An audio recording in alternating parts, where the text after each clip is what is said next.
Alrighty, so I know it's Friday, and these conference final doesn't start until Sunday, but I decided to do the preview right now, and I also find it kind of stupid, the fact that the league decided to put these games on Sunday, because you're literally directly competing against the NFL, and anytime when you're basically competing against the NFL in terms of TV rating, you're always going to lose. I mean, I know Saturday is not ideal too, because then you have to compete against college football, but I'd rather have that than competing against the NFL, as both of these games are going to be taking place during times where the NFL is going to be happening. But that being said, in terms of both of these conference final, we got the Western Conference final being a day game on ABC, and then we got the Eastern Conference final being on the prime time slot on FS1. And there is definitely a big chance that we could see for the first time since I believe in 2016 that we could see first time MLS Cup team facing off against each other to win their first MLS Cup. I believe the last time that happened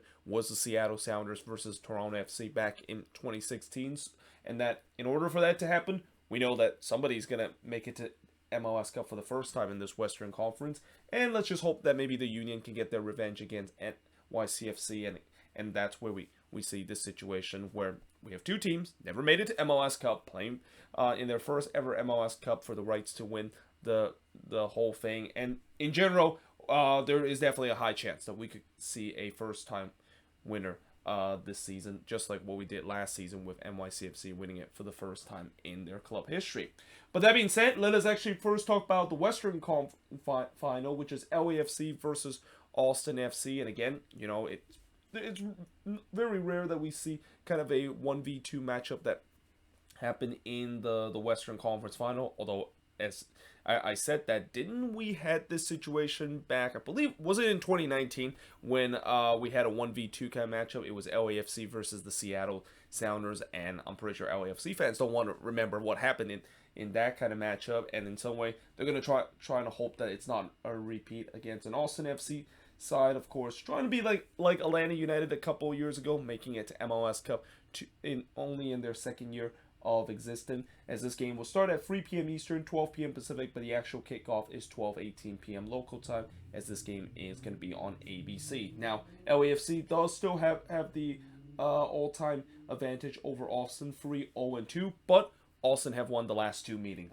They won 4-1 against LAFC in a matchup that, a lot of people have said that is pretty much a preview of the Western Conference final. Little do we know that a lot of those people that thought that it was going to be a preview turns out to be a preview, and in some case that was a game where Austin really sent them a big message to the rest of the league that they have officially arrived and that they officially are an MLS Cup contender, because not only they won against LAFC, they absolutely destroyed LAFC in that game. That was probably the best game I've ever seen Austin have played in their short franchise history by winning 4-1 against LAFC.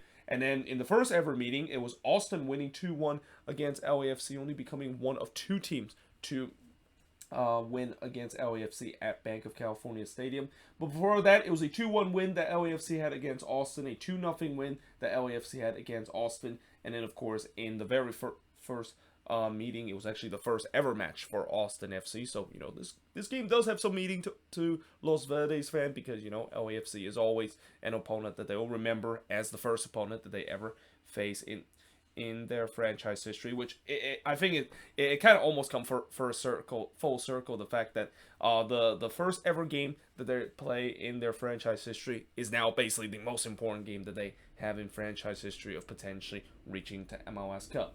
Now, key points coming into this game, like I said, Austin, only one of two teams to hand LAFC a loss at Bank of California Stadium. The other team, Nashville SC, did it on decision day. But, that's kind of, you could maybe put an asterisk in terms of that with the way that, LAFC, they already won the supporters show. And yet, that was also a game where LAFC was just super unlucky in terms of the finishing.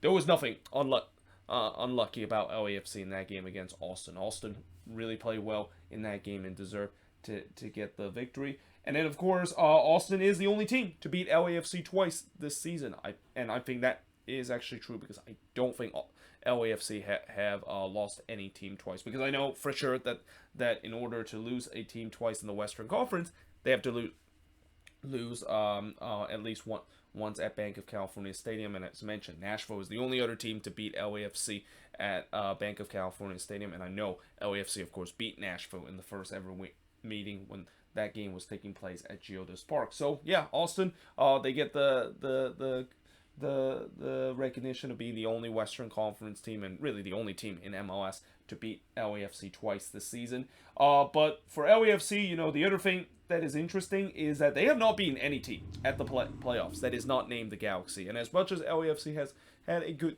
short history in their franchise history, they have only won 2 times in the postseason, and both of those times what was against the Galaxy. Now, to LAFC to LAFC defense, this is a team that they've been into the playoffs 3 times. The first time in their expansion year, they took a surprising loss to RSL, and then in the second year, we know what happened in that conference final against the Sounders, and then we also know what happened in 2020 when they also lost to the Sounders again, and then they missed the playoffs in 2021, and now only making it back this year. So in some way, this is a team that hasn't really had the best history in terms of the postseason when they're not playing against the Galaxy, but they can definitely change that in this game. And then of course, LAFC also could be the first team since Toronto FC to reach MLS Cup as the Supporters Shield winner. Now, we talk about the Supporters Shield curse, and it is definitely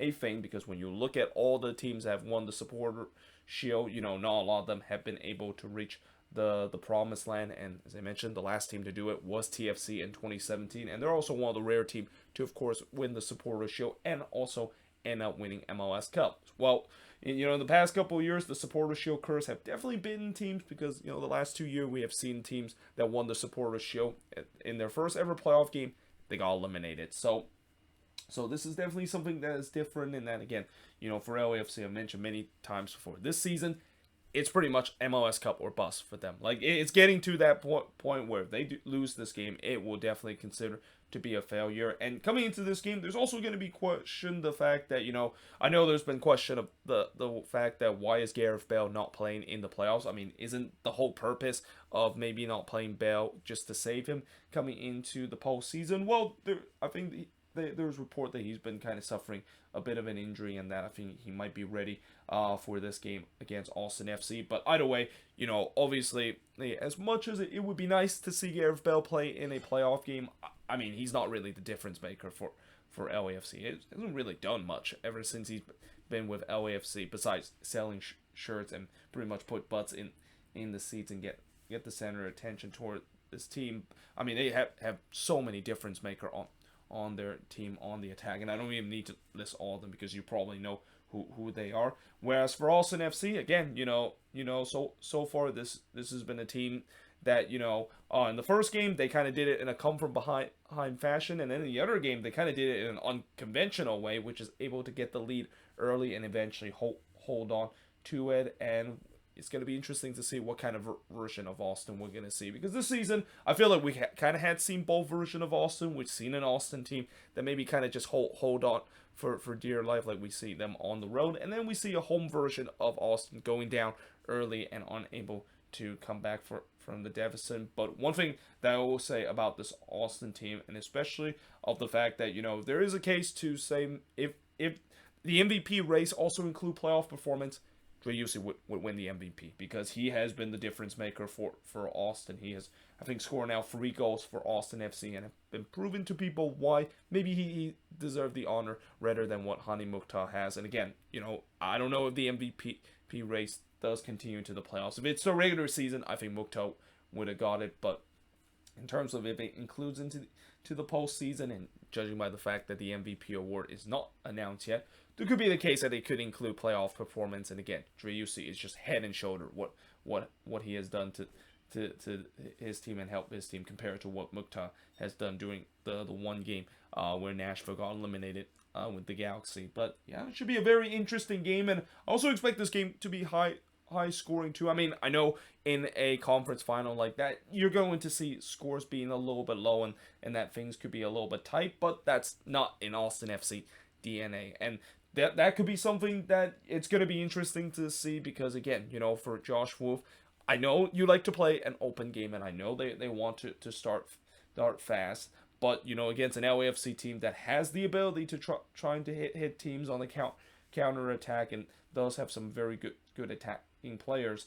Yeah, I don't know. Playing an open game against LAFC is a great idea. So it's going to be interesting to see how this, of course, would turn out. And if it is going to be an open game, believe me, there's going to be a lot of goal scoring. And this is also why I feel like this game should be on prime time, because we need some MLS after dark kind of craziness. This game, of course, will definitely brings it out. Now, moving to the Eastern Conference Final, we got the Philadelphia Union versus NYCFC, and again, this matchup sounds familiar. That's because that's the same matchup that we saw in the Eastern Conference Final last year, and that this is actually very rare that we've seen this before, where 2 years in a row we see the same conference final matchup, and I'll tell you just a bit how rare that is. But this game is the primetime game, 8 p.m. Eastern, 5 p.m. Pacific, but the actual kickoff doesn't start until 8:25 p.m. local time, as this game is going to be on FS1. NYCFC have a 10-2-7 record over the Philadelphia Union, but the last 5 head-to-head matchup, the Union won both of the meeting this regular season, winning 2-1 at home against NYCFC, then winning 2-0 on the road against NYCFC.